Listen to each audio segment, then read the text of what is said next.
Welcome to news hustle India. आज हम बात करेंगे एक बहुत ही इम्पोर्टेंट कंट्रोवर्शियल बिल के बारे में जो हाल ही में पार्लियामेंट में पास कर दिया गया है और कानून भी बना दिया गया है। मैं बात कर रही हूँ GNCTD बिल के बारे में, नेशनल टेरिटरी कैपिटल बिल। अब ये बिल क्या है वो समझते हैं हम शॉर्ट में। इस GNCTD बिल के अनुसार किसी भी कार्यकारी फैसले से पहले दिल्ली की सरकार को LG से राय लेनी होगी। इस बिल में स्पष्ट करने की कोशिश की गई है कि दिल्ली में सरकार का मतलब उप राज्यपाल यानी LG ही है।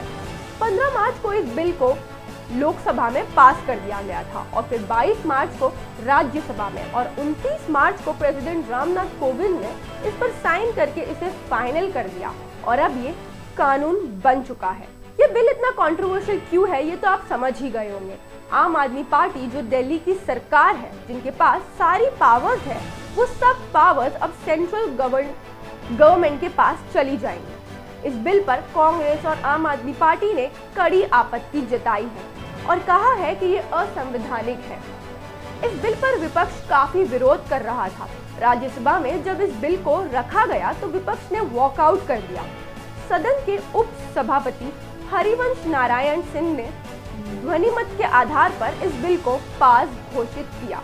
बिल पास होने के बाद दिल्ली के मुख्यमंत्री अरविंद केजरीवाल ने ट्वीट करके ये बताया कि राज्यसभा ने GNCTD बिल पास कर दिया है। भारतीय लोकतंत्र के लिए एक शोक का दिन है और इसे as a black day Kejriwal ने बताया है। इससे पहले सोमवार को केंद्रीय गृह राज्य मंत्री जी कृष्णा रेड्डी ने कहा था कि राष्ट्रीय राजधानी दिल्ली सरकार संशोधन बिल 2021 को लाना जरूरी हो गया था क्योंकि दिल्ली सरकार के कामकाज से जुड़े कई मुद्दों पर अस्पष्टता थी और अदालतों में भी इसे लेकर कई मामले दर्ज हुए थे।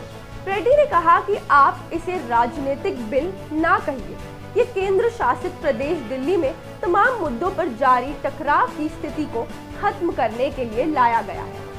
इस बिल से तकनीकी दिक्कतों को और भ्रमों को दूर कर दिया जाएगा। केजरीवाल ने भी ट्वीट कर ये बात कही है कि NCT यानी ये जो संशोधन बिल है, ये लोकसभा में पास होना दिल्ली की जनता का अपमान है।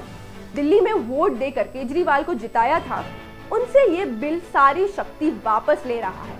दिल्ली को चलाने की ताकत उन्हें दी जा रही है जिन्हें चुनाव में हार मिली थी। वहीं दूसरी ओर रेड्डी ने कहा है कि उपराज्यपाल प्रशासक है और उन्हें हर दिन की गतिविधियों की जानकारी लेने का अधिकार है। हमने दिल्ली सरकार से ना ही कोई शक्ति छीनी है और ना ही LG को अतिरिक्त ताकत दी। बढ़ते हमारी अगली खबर पर। बीजेपी कार्यकर्ता की मां के निधन पर ममता बनर्जी का पलटवार, दिया अमित शाह की ट्वीट का जवाब।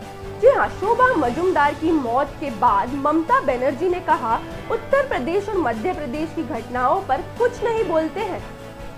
अमित शाह की ट्वीट का जवाब देते हुए शोभा मजुमदार की मौत के बाद ममता बनर्जी ने कहा कि उत्तर प्रदेश और मध्य प्रदेश की घटनाओं पर कुछ नहीं बोलते हैं, लेकिन बंगाल में कुछ होता है तो ट्वीट कर देते हैं। मैं किसी भी हत्या को सपोर्ट नहीं करती हूँ, चाहे जो भी हो। उन्होंने आगे ये भी कहा कि मुझे नहीं पता कि बहन की मौत कैसे हुई। हम महिलाओं के खिलाफ हिंसा का समर्थन नहीं करते हैं, लेकिन अमित शाह कहते हैं कि बंगाल का क्या हाल है।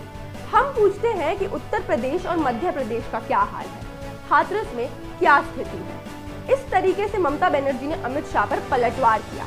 बढ़ते हमारी अगली खबर पर। राष्ट्रवादी कांग्रेस पार्टी के मुखिया शरद पवार की तबीयत रविवार को अचानक बिगड़ गई। इसके बाद उन्हें मुंबई के ब्रिच कैंडी अस्पताल में भर्ती कराया गया है। इस बात की जानकारी NCP नेता नवाब मलिक ने ट्वीट कर दी है और बताया है कि शरद पवार के पेट में अचानक तेज दर्द हुआ, जिसके बाद उन्हें अस्पताल में जांच के लिए ले जाया गया है और जांच के दौरान ये पता चला है कि उनके गॉल ब्लैडर में समस्या है। आज की न्यूज में बस इतना ही। ऐसे ही नई निष्पक्ष खबरों के लिए बने रहिए न्यूज हसल इंडिया के साथ। मैं अलीशा चंद्राकर। जय हिंद, जय Bharat. You are watching News Hustle India.